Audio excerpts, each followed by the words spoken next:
ఖచ్చితంగా మీరు Congress party MLA గారైతే కాంగ్రెస్ పార్టీ కార్యకర్తల్ని కాపాడండి. కాపాడతాం, మేము కూడా మిమ్మల్ని కాపాడతాం. ఏదైతే ఈ రాష్ట్ర ముఖ్యమంత్రి రేవంత్ రెడ్డి గారు ఉన్నారో, రేవంత్ రెడ్డి గారి ఫోటో లేకుండా ఈరోజు రాజ్యం నడుస్తున్నది పడంచేరు నియోజకవర్గంలో.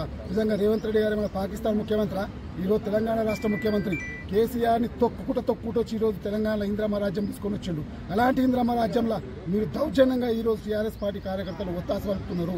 అది వలిపితే మా ఆత్మగౌరవం మీద దెబ్బతిన్నది. ఆ దెబ్బతింటే ఖచ్చితంగా వేల మంది కార్యకర్తలు ఈరోజు తల్లి రావడం జరిగింది. ఈరోజు రేవంత్ రెడ్డి గారి ఫోటో లేకపోతే మన ఇజ్జత్ పోయినట్టు లెక్క. కానీ కాంగ్రెస్ పార్టీ కార్యకర్త ప్రతి ఒక్క కార్యకర్త వేల మంది తరలివచ్చి ఈరోజు క్యాంప్ ఆఫీసులో ఫోటో పెట్టడం జరిగింది. కానీ పోలీసు వాళ్ళు ఖచ్చితంగా పోలీసు మిత్రులు మాకు సహకరించి ఈరోజు ఆ క్యాంప్ ఆఫీస్ చూస్తే ఎట్లుందండి, కేసీఆర్ ఫోటోలు, టీఆర్ఎస్ పార్టీ కలర్ కుర్చీలు. ఏ రాజ్యంలో ఉన్నాం ఇక మనం? ఇంకా టీఆర్ఎస్ పార్టీ రాజ్యంలో ఉన్నామా? ఇంత దౌర్జన్యం చేస్తే ఎట్లా? ఈరోజు రేవంత్ రెడ్డి గారి ఫోటో ఆడ పెట్టినాం. ఖచ్చితంగా రేవంత్ రెడ్డి గారి ఫోటో పెట్టాలి. ఇది ఒక కార్యకర్తలు కాదు, ఒక రాష్ట్ర ముఖ్యమంత్రి విలువబోతుంటే ఇక్కడ ఉన్న అధికారులు కూడా ఏం చేస్తున్నారు? అధికారులు కూడా స్పందించాలి. అధికారులు పొద్దున్న లేస్తారు, రివ్యూ మీటింగ్ పెడతారు ఎమ్మెల్యే గారి దగ్గర. మీరు ముఖ్యమంత్రి గారి క్యాంప్ ఆఫీస్, అది రాష్ట్ర గవర్నమెంట్ క్యాంప్ ఆఫీసు, రాష్ట్ర ప్రజల ద్వారా ఈరోజు కట్టినటువంటి క్యాంప్ ఆఫీసు, సొంత నిధుల ద్వారా కట్టినటువంటి క్యాంప్ ఆఫీస్ కాదు. సొంత నిధుల ద్వారా కట్టినట్టుగా కార్యక్రమాలు చేస్తే కార్యకర్తలు ఊపుకునే పరిస్థితి లేదు. ఏ ముఖ్యమంత్రి అయినా సరే, రేపు పొద్దున బీజేపీ ముఖ్యమంత్రి వచ్చినా బీజేపీ ముఖ్యమంత్రి ఫోటో ఉండాలి, టీఆర్ఎస్ ముఖ్యమంత్రి ఉంటే టీఆర్ఎస్ ముఖ్యమంత్రి ఫోటో ఉండాలి. ఈ రోజు ప్రస్తుతం కాంగ్రెస్ పార్టీ ముఖ్యమంత్రి రేవంత్ రెడ్డి గారు ఉన్నారు, రేవంత్ రెడ్డి గారి ఫోటో ఉండాలి. ఫోటో లేకపోతే ఖచ్చితంగా తీవ్ర పరిణామాలు ఉంటాయి. ఇది చిన్నది మాత్రమే. మా ప్రాణ త్యాగాలైనా సరే రేవంత్ రెడ్డి గారి ఆత్మగౌరవం దెబ్బతింటే మా ఆత్మగౌరవం దెబ్బతిన్నట్టే. ఇది నియోజకవర్గం, పటంచేరు నియోజకవర్గం 119 నియోజకవర్గాలకు ఆదర్శం కావాలి. ఎవరైనా ఏ పార్టీ ఎమ్మెల్యేనే కావచ్చు, రాష్ట్ర ముఖ్యమంత్రి ఫోటో ఉండాలి. ఖచ్చితంగా ఈరోజు మేము పెట్టినాం. నిజంగా మా పడంచేరు నియోజకవర్గంలో స్వాతంత్రం తీసుకొని వచ్చి ఈరోజు క్యాంప్ ఆఫీస్లో మన రేవంత్ రెడ్డి గారు ఫోటో పెట్టినామంటే మేము విజయం సాధించినట్టే లెక్క తెలియజేస్తూ పోలీసు మిత్రులకు కూడా నేను దండం చేస్తున్నా. అధ్యక్షులు మన మహేష్ కుమార్ అన్న గారు కూడా నేను శిరస్సు ఉంచి నమస్కరించి దండం పెడుతున్నా. అన్న, పడంచేరు నియోజకవర్గంలో ఈరోజు ఘోరమైన పరిస్థితి జరుగుతున్నది. మన రాష్ట్ర ముఖ్యమంత్రి ఫోటో లేకుండా కార్యక్రమాలు జరుగుతున్నది. మీరు చర్చించండి, పార్టీలో చర్చించండి. కాంగ్రెస్ పార్టీ కార్యకర్తలు 10 సంవత్సరాల నుండి జెండాలు పట్టుకొని తిరుగుతున్నా. తిరిగి ఈరోజు కాంగ్రెస్ పార్టీ కార్యకర్తలు కాపాడుకున్నాం. కాంగ్రెస్ పార్టీ కార్యకర్తలు మీరు కాపాడండి. ఒక పీసీసీ అధ్యక్షులు లెక్క మేము విన్నపిస్తున్నాం. దామన్న ఈరోజు ముఖ్యంగా మా జిల్లా నాయకుడు దామన్న గారు కూడా మేము శిరస్సు వంచి నమస్కరిస్తున్నాం. రేవంత్ అన్న గారు కూడా శిరస్సు వంచి నమస్కరిస్తున్నాం. మీకు దండం పెడతాం. కాంగ్రెస్ పార్టీ కార్యకర్తలను కాపాడండి. పడంచేరు నియోజకవర్గంలో కాంగ్రెస్ పార్టీని కాపాడని తెలియజేస్తూ సెలవు వర్గం కాదు అడుగు. అంటే మీ కాంగ్రెస్ పార్టీలో కాటా శ్రీనివాస్ వర్గం మాత్రమే హల్చల్ చేస్తుంది. కాంగ్రెస్ పార్టీ గురించి ఇప్పుడు వ్యతిరేకంగా ఉన్న ఇప్పుడు మహిపాల్ రెడ్డి గురించి మీరు వ్యతిరేకంగా మీరు చేస్తున్నారు. కానీ మిగతా 3 వర్గాలు ఉన్నాయి.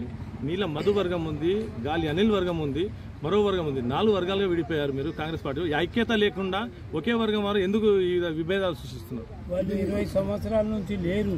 ఆగే ఇది కాటాసీన వర్గం, గాలి అనిల్ వర్గం, మధుసూదన వర్గం కాదు. ఇది ఇందిరమ్మ రాజ్యం, ఇంటింటి సౌభాగ్యం, కాంగ్రెస్ పార్టీ వర్గం, రేవంత్ అన్న వర్గం. కేవలం ఇండివిజువల్ వర్గం కాదు. కానీ మన కాటా శ్రీనివాస్ గౌడ్ గారు 15 ఏళ్ల సంది కాంగ్రెస్ పార్టీ జెండాను కాపాడుతున్నారు. 15 ఏళ్ల సంది కోట్ల రూపాయలు ఖర్చు పెట్టి ఈరోజు కాంగ్రెస్ పార్టీని కాపాడినరు. కాంగ్రెస్ పార్టీ కార్యకర్తలు ఉనికిపోతే ఏ మూలకున్న కాంగ్రెస్ పార్టీ కార్యకర్త కూడా బయటకు వస్తాడు. ఈరోజు ఎమ్మెల్యే గారు కాంగ్రెస్ పార్టీ కండువా కప్పుకొని వచ్చిండ్రు. కాంగ్రెస్ పార్టీ విలువ కాపాడాలి. టీఆర్ఎస్ పార్టీ విలువ ఎట్లా కాపాడతాడు? ఖచ్చితంగా కాంగ్రెస్ పార్టీ కార్యకర్తలు ప్రతి ఊర్లలో, ప్రతి మున్సిపాలిటీలలో ఏదైనా ప్రోగ్రామ్ ఉంటే మున్సిపల్ అధ్యక్షులు చెప్పారు, పార్టీ అధ్యక్షులు, కౌన్సిలర్లు చెప్పారు. ఇదేమైనా నిజాం రాజ్యమా? నిజాం గవర్నమెంట్ అనుకుంటారు. ఇదేమన్నా ప్రజల రాజ్యం, ప్రజల పాలన. రేవంత్ రెడ్డి గారు క్లియర్గా చెప్పిండ్రు కాంగ్రెస్ పార్టీ కార్యకర్తలు కలుపుకొని పోవాలని. కలుపుకొని పోకుండా మీరు ఓటురు కాబట్టే మీకు ఈరోజు ఈ కార్యక్రమాలు జరగడం జరుగుతున్నది. ఇది మేము ఉద్యోగం లెక్క తీసుకొని వచ్చినామంటే ఏదో రోడ్డు మీద కూర్చుంటే ఈరోజు ఎవరో ఇండివిజువల్ కార్యకర్తలు, ఇండివిజువల్ ఏర్పాటు చేసిన నాయకుల రాజ్యం కాదు. కాంగ్రెస్ పార్టీ కార్యకర్తల రాజ్యం. కాంగ్రెస్ పార్టీ కార్యకర్తలు అందరూ వచ్చారు. నిజంగా మీరైతే ఇప్పుడు చెప్పిండ్రో, మీరు మాట్లాడుతున్న 3 వర్గం, 3 వ్యక్తులను చేయలే, 3 వ్యక్తుల కార్యకర్తలు కూడా ఈరోజు అందరం కలిసి వచ్చినాం. ఇది ఒక వర్గం అనేది రాలేదు. కాంగ్రెస్ పార్టీ వర్గం వచ్చింది, కాంగ్రెస్ పార్టీ నాయకత్వం వచ్చింది.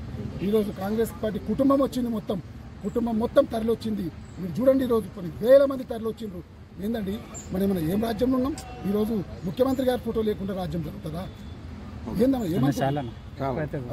ఇలా చేసిన ధర్నా మన బొల్లారంలో జరిగిన సంఘటన, దానివల్ల మనం ఇవాళ చేసిన ఆడ జైపాల్ రెడ్డిని అనుమానంగా ఆయన తిట్టడం జరిగింది. బాలరెడ్డి గారు ఒక చైర్మన్ భర్త ఒక అధ్యక్షుని, కాంగ్రెస్ అధ్యక్షుని తిట్టుడు ఎంత దురదృష్టం అంటే అంత అవమానం చేపి కాంగ్రెస్ కార్యకర్త జైపాల్ రెడ్డి అయినా ఒకటే, ఏ కార్యకర్త అయినా ఒకటే.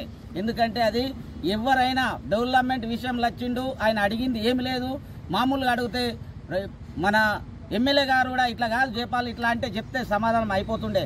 దానికి లంజగోడుక మాక్యోడు అంటే ఓడు వాడేటోడు లేడీడా. ఎవరైనా టీఆర్ఎస్ ప్రభుత్వం అయిపోయింది, 10 సంవత్సరాల కింద రేవంత్ అన్న తొక్కి రేవంత్ అన్న వచ్చిండు. ఇప్పుడు ఇది ఇందిరమ్మ రాజ్యం ఇంటింటికి కావాలని అన్నారు. డెవలప్మెంట్ 70 కోట్లు వచ్చినాయంటే మా రేవంత్ అన్న పుణ్యమే.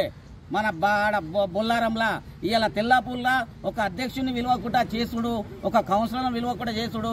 మా కాంగ్రెస్ కరుడు కట్టిన కాంగ్రెస్ వాళ్ళు ఇళ్ల ముంగడ కొట్టి పిలుస్తలేడు ఎమ్మెల్యే అంటే ఎక్కడ పోతుంది ఇది? అది రేవంత్ అన్నకైనా మన పిసిసి అధ్యక్షుడికైనా మేము తెలియజేస్తున్నాం. ఇది కంపల్సరీ ఈ ధర్నా అనేది ఒక కార్యకర్త జరిగినది. ప్లస్ ఫోటో మన క్యాంప్ ఆఫీసులో రివ్యూ మీటింగ్ పెడితే ఒక రోజా ఆమె చైర్మన్ రోజును పిలుచుకొని పెట్టాలి, ఒక భర్తను పిలుచుకొని రివ్యూ మీటింగ్ పెట్టుడు ఏంది? అలా తప్పు లేదా? ఆ సోమిరెడ్డి ఆయన సోమిరెడ్డి కూర్చొని ఆడ పక్కకు ఎమ్మెల్యే పక్కకు ఆయన రాసిస్తాడు. ఆయన చైర్మనా ఇవాళ భార్యనా చైర్మనా అర్థమైతలేదు మాకు. ఎందుకంటే రివ్యూ మీటింగ్ అయినా కానీ వాళ్ళ ఎవరు చైర్మన్ ఉందో ఎవరు గెలిచిరో వాళ్ళతోనే పెట్టాలి. అది మేము అదే దానికోసమే నిరసన. మా కాంగ్రెస్ లను అణిచివేయాలని చూస్తే ఇంకా అంత లేసాం. 10 సంవత్సరాల నుంచి అణిచివేసినా మేము ఏం కాలే. రేవంత్ అన్న కాపాడుకుంటూ కడుపులో పెట్టుకొని ఇప్పుడు కూడా కాపాడుకుంటాడని మేము అనుకుంటున్నాం.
జరుగుతుంది